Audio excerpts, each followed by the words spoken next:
नमस्कार और स्वागत है। नमस्कार।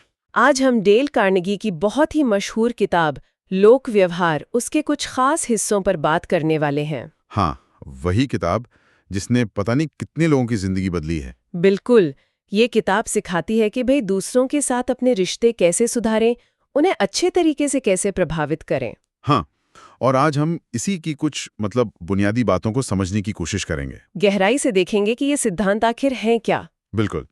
जैसे कि ये समझना कि किसी की बुराई करना क्यों अक्सर बेकार जाता है। हाँ, और सच्ची तारीफ में असली तारीफ में कितनी ताकत है। और ये भी कि दूसरे क्या सोच रहे हैं, उनका नजरिया क्या है, ये समझना क्यों इतना इतना जरूरी है। हाँ, और ये बातें सिर्फ पर्सनल रिश्तों में नहीं। नहीं, काम की जगह पर भी। हाँ, प्रोफेशनल लाइफ में भी उतनी ही काम आती हैं, शायद ज्यादा भी। चलिए, एक बड़ी दिलचस्प बल्कि थोड़ी हैरान करने वाली बात से शुरू करते हैं। हाँ, बताइए। वो चोट नहीं पहुंचाना चाहता। अरे बाप रे, ये वो कह रहा है जिसने पुलिस वाले को मार दिया था। हाँ, जरा सी बात पर। और अल कपोन, वो तो खुद को समाज सेवी समझता था। कहता था लोगों की भलाई की और बदले में गालियां मिली। कमाल है। ये दिखाता है कि इंसान का स्वभाव कैसा होता है ना? हम अपनी आलोचना सुनना पसंद नहीं करते। बिल्कुल नहीं। गलती हो भी जाए तो ठीकरा किसी और पे फोड़ने को तैयार रहते हैं। वो एल्बर्ट फॉल वाला किस्सा भी तो था, टीपॉट डोम स्कैंडल वाला। हाँ, बिल्कुल। जेल चले गए लेकिन मानने को तैयार नहीं कि कुछ गलत किया। उनकी पत्नी भी यही कहती रही कि उन्हें फंसाया गया। जॉन वैनामेकर जैसे सफल इंसान ने भी कहा था कि दूसरों में कमी निकालना मूर्खता है। और साइकोलॉजी भी यही कहती है। हांस सेलिये ने साफ कहा है कि भाई आलोचना से हौसला टूटता है, कोई सुधार नहीं होता, लोग डिफेंसिव हो जाते हैं। तो अगर आलोचना, डांट फटकार काम नहीं करती तो फिर क्या करता है? वो जॉर्ज जॉनस्टन वाला किस्सा याद है, सेफ्टी ऑफिसर वाला? हाँ, इंजीनियरिंग कंपनी में वो जो मजदूर हेलमेट नहीं पहनते थे। पहले वो उन पे चिल्लाते थे, खूब बरसते थे, पर नतीजा कुछ नहीं। हाँ, लोग मुंह पर पहन लेते होंगे, पीछे उतार देते होंगे। बिल्कुल। फिर उन्होंने तरीका बदला। क्या किया उन्होंने? उन्होंने चिल्लाना बंद कर दिया, बड़े प्यार से, नरमी से पूछना शुरू किया। अच्छा, जैसे भाई ये हेलमेट फिट नहीं हो रहा क्या ठीक से, या शायद आरामदायक नहीं है? और फिर समझाया कि ये उनकी अपनी सुरक्षा के लिए कितना जरूरी है। और नतीजा एकदम उल्टा। लोगों ने खुशी खुशी बिना किसी दबाव के हेलमेट पहनना शुरू कर दिया। वाह, ये हुई ना बात। तारीफ और पॉजिटिव रवैया। हाँ, इसी की ताकत है ये। एंड्रू कार्नेगी की सफलता का ये एक बड़ा राज था। वो लोगों की काबिलियत पहचानते थे। हाँ। और उसे सराहते भी थे, सबके सामने भी, अकेले में भी। चार्ल्स श्वाब को वो लाखों डॉलर तनख्वाह क्यों देते थे? स्टील की जानकारी के लिए नहीं, बल्कि लोगों को प्रेरित करने की कला के लिए, उनकी तारीफ करने के लिए। श्वाब खुद कहते थे कि भाई लोगों में जोश भरने का सबसे अच्छा तरीका है तारीफ और हौसला बढ़ाना। बिल्कुल। और ये बड़ी बड़ी बातों में ही नहीं, छोटी चीजों में भी लागू होता है। वो जॉन डी रॉकफेलर वाला किस्सा सोचिए। हाँ। उनके एक साथी थे, एडवर्ड बेडफोर्ड। उनकी वजह से कंपनी को दक्षिण अमेरिका में एक डील में भारी नुकसान हुआ, बहुत बड़ा नुकसान। तो रॉकफेलर ने डांटा होगा? नहीं, यही तो बात है। उन्होंने बेडफोर्ड को बुलाया। हाँ। और बधाई दी। बधाई? नुकसान के लिए? हाँ, क्योंकि बेडफोर्ड ने उस नुकसान के बावजूद निवेश का 60% हिस्सा बचा लिया था। रॉकफेलर ने कहा, ये तो बहुत बढ़िया रहा, हम हमेशा इतना अच्छा नहीं कर पाते। कमाल है, मतलब मुश्किल में भी अच्छा देखना। बिल्कुल, ये नजरिया बहुत जरूरी है। और कभी-कभी तो एक छोटी सी सच्ची तारीफ किसी की पूरी जिंदगी बदल सकती है। हाँ, बिल्कुल। जैसे स्टीवी वंडर बचपन में देख नहीं सकते थे, पर उनकी एक टीचर ने उनकी सुनने की क्षमता की तारीफ की थी। कहा था कि तुम सुनते बहुत अच्छा हो। और स्टीवी वंडर खुद कहते हैं कि वो तारीफ उनकी जिंदगी का टर्निंग पॉइंट थी, उसी से उन्हें प्रेरणा मिली। और वो गायक एनरिको कारूसो, उनके टीचर ने तो कह दिया था कि तुम कभी गा ही नहीं सकते, तुम्हारी आवाज खराब है। लेकिन उनकी माँ, जो एक गरीब किसान थी, उन्होंने गले लगाया और कहा, नहीं, तुम गा सकते हो, तुम्हारी आवाज सुधर रही है। माँ का वो भरोसा उन्हें ले गया ऊंचाइयों तक। पर यहाँ एक बात बहुत जरूरी है। क्या? कि तारीफ सच्ची हो, दिल से निकले, चापलूसी ना हो। चापलूसी तो झूठी होती है, लोग पहचान लेते हैं। आप मक्खन लगा रहे हैं, ये समझ आ जाता है। सच्ची तारीफ किसी खास काम के लिए होती है, किसी खास गुण के लिए। इमर्सन ने कहा तो ना कि हर इंसान जिससे मैं मिलता हूं वो किसी न किसी तरह मुझसे बेहतर है, और उस रूप में मैं उससे सीखता हूं। बिल्कुल सही। तो दूसरों की सच्ची तारीफ करना असल में खुद सीखने का भी एक तरीका है। इमर्सन की बात से वो बछड़े वाली कहानी याद आ गई। कितनी सही है वो। हाँ हाँ, वो और उनका बेटा पूरी ताकत लगा रहे थे बछड़े को तबेले में धकेलने के लिए, खींच रहे थे, धकेल रहे थे। पर बछड़ा टस से मस नहीं हो रहा था। क्यों? क्योंकि वो अपनी मर्जी थोप रहे थे उस पर। बिल्कुल। फिर उनकी वो आयरिश नौकरानी आई। उसने ये नहीं सोचा कि उसे क्या चाहिए, उसने सोचा बछड़ा क्या चाहता है। हाँ, उसने बस अपनी उंगली बछड़े के मुंह में डाल दी, जैसे वो माँ का दूध पी रहा हो। और बछड़ा मजे से उंगली चूसता हुआ खुद ही तबेले में चला गया, बिना किसी जोर जबरदस्ती के। कमाल है। हेनरी ओवरस्ट्रीट ने अपनी किताब में लिखा भी है, काम हमारी बुनियादी इच्छा से पैदा होता है। मतलब आप किसी से कुछ करवाना चाहते हैं, हाँ। तो डांटने या हुक्म चलाने के बजाय उसके अंदर वो काम करने की इच्छा जगाइए। ये कैसे होगा? ये समझना होगा कि सामने वाला चाहता क्या है। एंड्रू कार्नेगी इसमें माहिर थे। उनके वो भतीजे याद हैं जो येल में पढ़ते थे। हाँ, जो माँ को खत का जवाब नहीं देते थे। कार्नेगी ने शर्त लगाई कि वो बिना कहे उनसे जवाब मंगवा लेंगे। क्या किया उन्होंने? उन्हें खत लिखा, हालचाल पूछा, और आखिर में बस यूं ही लिख दिया कि भाई मैं तुम दोनों के लिए $5 का नोट भेज रहा हूँ। अच्छा, पर भेजे नहीं? भेजे नहीं, पर जानते हैं क्या हुआ? फौरन जवाब आया होगा। बिल्कुल, खत मिला, शुक्रिया कहा, और शायद $1 का भी पूछा होगा। हाँ, मतलब कार्नेगी ने समझा कि उनकी दुखती रग क्या है, उनकी दिलचस्पी किसमें है। एग्जैक्टली। और ये तरीका बच्चों के साथ भी काम करता है। हाँ, वो पिता है जिसका बेटा टिम किंडरगार्टन नहीं जाना चाहता था। हाँ, डांटने से तो नहीं माना होगा। नहीं माना। फिर पिता ने ध्यान दिया कि टिम को क्या पसंद है, उंगलियों से पेंट करना, गाना गाना। अच्छा। तो घर में सब माँ, बाप, बड़ा भाई उंगलियों से पेंटिंग करने लगे मजे से। टिम को देखकर जलन हुई होगी। हाँ, वो जिद करने लगा कि मुझे भी करना है। तब उसे बताया गया कि भाई ये सब सीखना है तो स्कूल जाना पड़ेगा। और अगली सुबह टिम खुद ही सबसे पहले तैयार खड़ा था स्कूल जाने के लिए। वाह, ये सारे किस्से एक ही तरफ इशारा करते हैं। किस तरफ? कि लोग अपनी जरूरतों, अपनी इच्छाओं, अपनी परेशानियों में सबसे ज्यादा दिलचस्पी रखते हैं। हाँ, ये तो है। वो विज्ञापन एजेंसी वाले का खत याद है, जिसने रेडियो स्टेशन मैनेजरों को लंबा चौड़ा खत भेजा था? हाँ, जिसमें अपनी ही तारीफें लिखी थी कि हमारी एजेंसी कितनी महान है। पर मैनेजर क्यों पढ़ेगा? उसकी अपनी टेंशन्स हैं, अपने टारगेट्स हैं, उसे क्या लेना देना तुम्हारी एजेंसी से। सही बात है। लेकिन वो बारबरा एंडरसन, जिसने बैंक में नौकरी के लिए अप्लाई किया था, हाँ, उसने क्या किया? उसने ये नहीं लिखा कि मुझे नौकरी चाहिए, मुझे ये आता है। उसने लिखा कि मैं आपके बैंक के लक्ष्य पूरे करने में कैसे मदद कर सकती हूँ। अच्छा, मतलब उसने बैंक के नजरिए से सोचा। हाँ, नतीजा उसे फौरन इंटरव्यू के लिए बुलाया गया, क्योंकि उसने बैंक की जरूरत की बात की। दूसरों की रुचियों में, मतलब उनकी पसंद की चीजों में सच्ची दिलचस्पी लेना भी कमाल कर सकता है। हाँ, वो चार्ल्स बॉल्टर्स वाला किस्सा। बैंक वाले, हाँ, उन्हें एक कंपनी के प्रेसिडेंट से कुछ जानकारी चाहिए थी, पर वो बात ही नहीं कर रहे थे।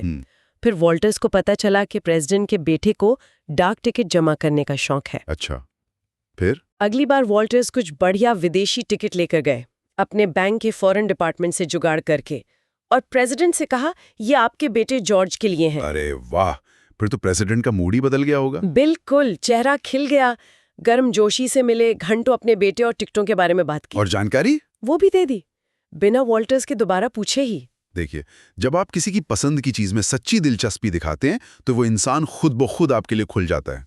थियोडोर रूजवेल्ट इतने लोकप्रिय क्यों थे? यही वजह थी। हाँ, वो व्हाइट हाउस के हर कर्मचारी का नाम याद रखते थे, छोटे से छोटे कर्मचारी का भी। उनसे उनकी पसंद नापसंद पूछते थे। वो किस्सा भी है कि उन्होंने अपनी पत्नी को सिर्फ इसलिए बुलाया कि बाहर एक खास चिड़िया बैठी थी, बॉब व्हाइट, जो उनकी पत्नी ने पहले नहीं देखी थी। ये छोटी छोटी बातें दिखाती कि वो वाकई लोगों में दिलचस्पी लेते थे, सिर्फ दिखावा नहीं करते थे। और सिर्फ दिलचस्पी लेना ही नहीं, ध्यान से सुनना भी बहुत जरूरी है, एक अच्छा श्रोता होना। हाँ, ये बहुत बड़ी कला है। डेल कार्नेगी ने खुद अपना किस्सा सुनाया है। एक डिनर पार्टी में वो एक मशहूर वनस्पति शास्त्री के बगल में बैठे थे। अच्छा। कार्नेगी ज्यादातर चुप रहे, बस पूरी दिलचस्पी से उनकी बातें सुनते रहे, बीच बीच में हूं हाँ करते रहे। और बाद में उस वनस्पति शास्त्री ने मेजबान से कहा, भाई ये कार्नेगी तो सबसे दिलचस्प बात करने वाले इंसान है। कमाल है, जबकि उन्होंने बोला कुछ भी नहीं था। क्योंकि लोग चाहते हैं कि कोई उनकी बात ध्यान से सुने, बस सुन ले। अब्राहम लिंकन भी तो यही करते थे। लिंकन? हाँ, जब उन्हें दास प्रथा खत्म करने जैसा बड़ा फैसला लेना था, उससे पहले उन्होंने अपने एक पुराने दोस्त को बुलाया। जानते हैं क्यों? सलाह लेने के लिए? नहीं, सिर्फ इसलिए कि वो घंटों तक अपने विचार, अपनी दुविधाएं उसे सुना सकें। उन्हें बस एक हमदर्द कान चाहिए था, जो बिना टोके उनकी बात सुन ले।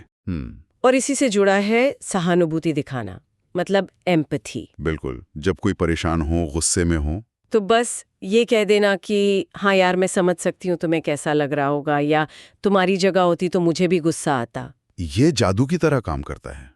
सामने वाले का आधा गुस्सा तो वहीं ठंडा हो जाता है। राष्ट्रपति टैफ्ट ने भी तो यही किया था उस माँ के साथ। हाँ, जो अपने बेटे की नियुक्ति के लिए गुस्से में आई थी। टैफ्ट ने सहानुभूति दिखाई, वजह समझाई, और माँ शांत होकर चली गई, भले ही काम नहीं हुआ। हाँ, तो ये सब तरीके हैं दूसरों से जुड़ने के, उन्हें समझने के। लेकिन कई बार हमें किसी की गलती बतानी पड़ती है या उन्हें कुछ बदलने के लिए कहना पड़ता है। हाँ, और तब मुश्किल होती है क्योंकि सीधी आलोचना रिश्ते बिगाड़ देती है। बिल्कुल। तो ऐसे में क्या करें? वो क्लेरेंस जरूर हैसन वाला उदाहरण अच्छा है। हाँ, जिन्होंने अपने बेटे डेविड से सिगरेट पीने के बारे में बात की थी। उन्होंने डांटा नहीं, लेक्चर नहीं दिया, क्या किया था? उन्होंने पहले अपनी कहानी सुनाई कि कैसे वो खुद डेविड की उम्र में सिगरेट पीने लगे थे, कैसे लत लग गई और अब भी उन्हें खांसी परेशान करती है। अच्छा, मतलब पहले अपनी गलती बताई। हाँ, सिर्फ अपने अनुभव बांटे।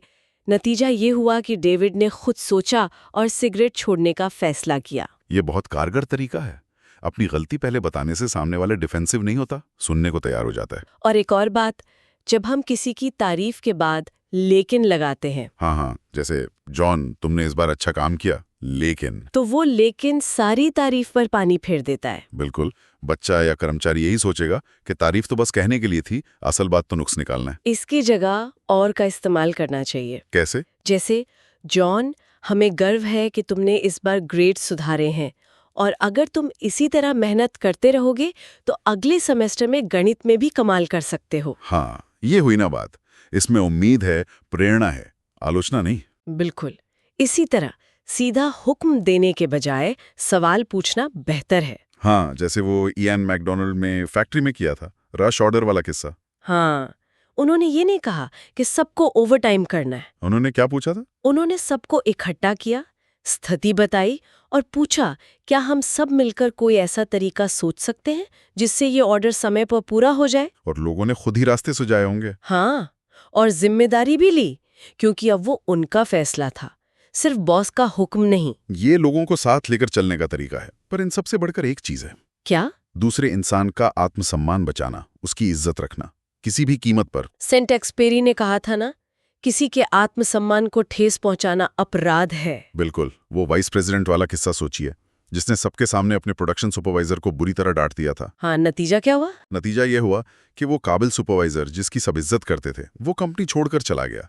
अपमान कौन सा आएगा? सही बात है। और इसके बिल्कुल उलट वो अमेज़न वाला उदाहरण। हाँ, जिसने मीटिंग में अपनी टीम की रिपोर्ट में गलती मान ली थी। हाँ, उन्होंने जिम्मेदारी खुद ली, टीम पर उंगली नहीं उठाई, कहा कि रिपोर्ट ठीक करके अगले हफ्ते दूंगी। बॉस ने क्या कहा? बॉस ने उनकी ईमानदारी की तारीफ की, उनका सम्मान और बढ़ गया। गलती मानकर भी उन्होंने अपना और टीम का आत्मसम्मान बचाया। और एक आखिरी तरीका जो बड़ा दिलचस्प लगा मुझे। कौन सा? किसी को एक अच्छी छवि देना, एक अच्छी रेपुटेशन देना, जिस पर वो खरा उतरने की कोशिश करे। हाँ, जैसे वो पेरिस के रेस्टोरेंट मालिक ने अपनी वेट्रेस प्लेन मैरी के साथ किया था। हाँ, वो बहुत साधारण सी थी, पर मालिक ने उसकी तारीफ की, कहा कि तुम में कुछ खास बात है, बस छिपी हुई है। और इस तारीफ ने मैरी को बदल दिया। वो खुद पर ध्यान देने लगी, बेहतर बनने की कोशिश करने लगी। और वो डबलिन वाले डेंटिस्ट, हाँ, जिन्होंने अपनी सफाई कर्मचारी ब्रिगेड की सीधे तारीफ नहीं की। क्या कहा था उन्होंने? उन्होंने कहा कि भाई, कप होल्डर थोड़े गंदे हैं, पर मुझे पता है ब्रिगेड इतनी अच्छी सफाई करती है कि वो जरूर इन्हें चमका देगी। और अगली सुबह कप होल्डर चमक रहे थे, क्योंकि ब्रिगेड अपनी अच्छी रेपुटेशन पर खरी उतरी। वाह! जब आप किसी पर भरोसा दिखाते हैं, उसे बेहतर मानते हैं, तो वो अक्सर कोशिश करता है कि उस भरोसे को ना तोड़े। तो आज की इस पूरी बातचीत से, कार्नेगी के सिद्धांतों से हमने बहुत कुछ सीखा। हाँ, काफी कुछ। पहली बात तो ये कि आलोचना लगभग हमेशा बेकार है, बल्कि नुकसान ही करती है। बिल्कुल। दूसरी, सच्ची दिल से निकली तारीफ वो कमाल कर सकती है। तीसरा, दूसरों का नजरिया समझना, उनकी इच्छाएं, उनकी पसंद नापसंद, उनमें सच्ची दिलचस्पी लेना, यही अच्छे रिश्तों की चाबी है। और चौथी, सीधा भिड़ने या हुक्म चलाने के बजाय प्यार से अप्रत्यक्ष तरीके से बात करना, सवाल पूछना, अपनी गलती पहले मानना। और सबसे जरूरी, हमेशा दूसरे का आत्मसम्मान बचाना। ये सबसे ज्यादा कारगर होता है। ये बातें सिर्फ सुनने में अच्छी नहीं हैं, बल्कि वाकई अपनाने लायक हैं। हाँ, बिल्कुल। तो जो लोग हमें सुन रहे हैं, उनके लिए एक छोटा सा प्रयोग। क्यों ना अगले 24 घंटों में इनमें से कोई एक सिद्धांत, सिर्फ एक पूरी ईमानदारी से आजमा कर देखें।